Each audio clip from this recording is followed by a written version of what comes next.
नमस्कार बंधुरा सम्पास रान्नाघरे आपनादेर सकलके स्वागत। आज आबार एक रेसिपि निये आपनादेर काछे चले एलाम। आजके आमी बानाच्छि ল্যাটা माछेर पातुरी। যারা ল্যাটা মাছ খেতে ভালোবাসেন তারা এইভাবে একবার গরম ভাতের সাথে ল্যাটা মাছের পাতুরি খেয়ে দেখবেন, খেতে কিন্তু অসাধারণ হয়। তাই ভিডিওটা স্কিপ না করে পুরো রেসিপিটা দেখার অনুরোধ রইল। রেসিপিটা ভালো লাগলে আমাকে কমেন্ট বক্সে কমেন্ট করে জানাবেন, ভালো লাগলে লাইক বাটনটাও প্রেস করে দেবেন, আর আপনাদের বন্ধুদের মধ্যে আমার ভিডিওটাকে শেয়ার করে দেবেন। আর আমার নতুন বন্ধুদের কাছে অনুরোধ, আমার চ্যানেলটাকে সাবস্ক্রাইব করে পাশে থাকবেন। চলুন আর কথা না বাড়ি কিভাবে আজকে ল্যাটা মাছের পাতুরি বানাচ্ছি রেসিপিটা দেখে নেওয়া যাক।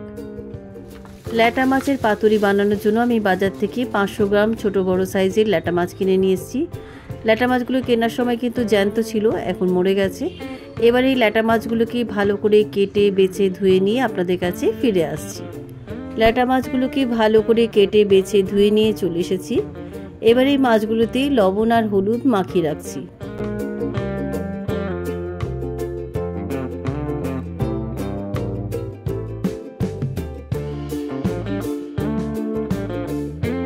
মাছগুলোর মধ্যে খুব ভালো করে লবণ হলুদ মাখানো হয়ে গেছে। এবার মিক্সিতে আমি একটা মশলা বেটে নেব। মিক্সি জারের মধ্যে দিয়ে দিচ্ছি 2 টেবিল স্পুন কালো সর্ষে, আর দিয়ে দিচ্ছি 5-6টা কাঁচা লঙ্কা। ঝালটা আপনাদের স্বাদ অনুসারে দেবেন। আর সামান্য একটু লবণ দিয়ে দিলাম যাতে সর্ষেটা তেতো না হয়ে যায়। আর অল্প একটু জল দিয়ে আমি সর্ষে কাঁচা লঙ্কাটা ভালো করে মিহি পেস্ট করে নিয়ে আসছি। মিক্সিতে আমার সর্ষে কাঁচা লঙ্কা বাটাটা ভালো করে পেস্ট করা হয়ে গেছে। এবার একটা বাটির মধ্যে সর্ষে বাটাটা ঢেলে রাখছি। সর্ষে কাঁচা লঙ্কাটা তো আমার বাটা হয়ে গেছে। এবার আগে থেকে লবণ হলুদ মাখানো ল্যাটা মাছটা ম্যারিনেট করে নেবো। প্রথমে মাছের মধ্যে আমি সর্ষে কাঁচা লঙ্কা বাটাটা দিয়ে দিলাম। এরপর এর মধ্যে দিয়ে দিচ্ছি 2টো বড় সাইজে পাতলা করে কেটে রাখা পেঁয়াজ কুচি। এরপর এর মধ্যে দিয়ে দিচ্ছি একটা বড় সাইজে পাতলা করে কেটে রাখা টমেটো কুচি।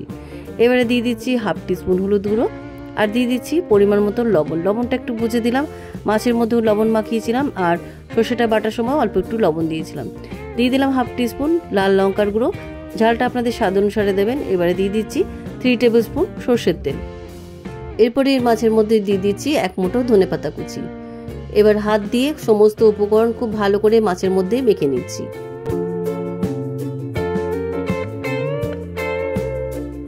মাছের মধ্যে সমস্ত উপকরণ খুব ভালো করে আমার মাখানো হয়ে গেছে। এবার আমি ইন্ডাকশনে একটা কড়াই বসিয়ে দিলাম। কড়াই মাঝখানে আমি একটা কলা পাতা দিয়ে দিলাম। এবারে কলা পাতার উপরে আমি একটু সর্ষের তেল ছড়িয়ে দিচ্ছি। এবার এই কলা পাতার মাঝখানে আমি আগে থেকে ম্যারিনেট করে রাখা ল্যাটা মাছটা দিয়ে দিলাম। এবার উপরে কয়েকটা চেরা কাঁচা লঙ্কা দিচ্ছি, ঝালটা আপনাদের স্বাদ অনুসারে দেবেন। এবার অল্প একটু ধনেপাতা কুচিও ছড়িয়ে দিলাম। এরপরে আমি আরও একটা কলা পাতা চাপিয়ে দিলাম, আর একটা কলা পাতা দিলাম। এবার আমি ঢাকা দিয়ে মিডিয়াম আঁচে 20 মিনিট রান্না করে নেব। তবে এর মাঝখানে কিন্তু একবারও আমি ঢাকাটা খুলব না।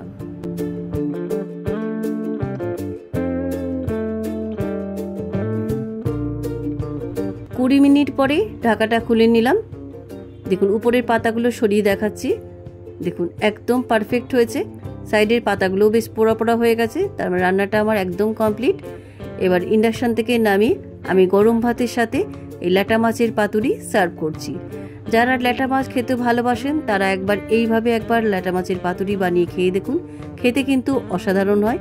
রেসিপিটা কেমন লাগলো আমাকে কমেন্ট বক্সে কমেন্ট করে জানাবেন, ভালো লাগলে লাইক বাটনটাও প্রেস করে দেবেন, আর আপনাদের বন্ধুদের মধ্যে আমার ভিডিওটাকে শেয়ার করে দেবেন। আর আমার নতুন বন্ধুদের কাছে অনুরোধ, আমার চ্যানেলটাকে সাবস্ক্রাইব করে পাশে থাকবেন।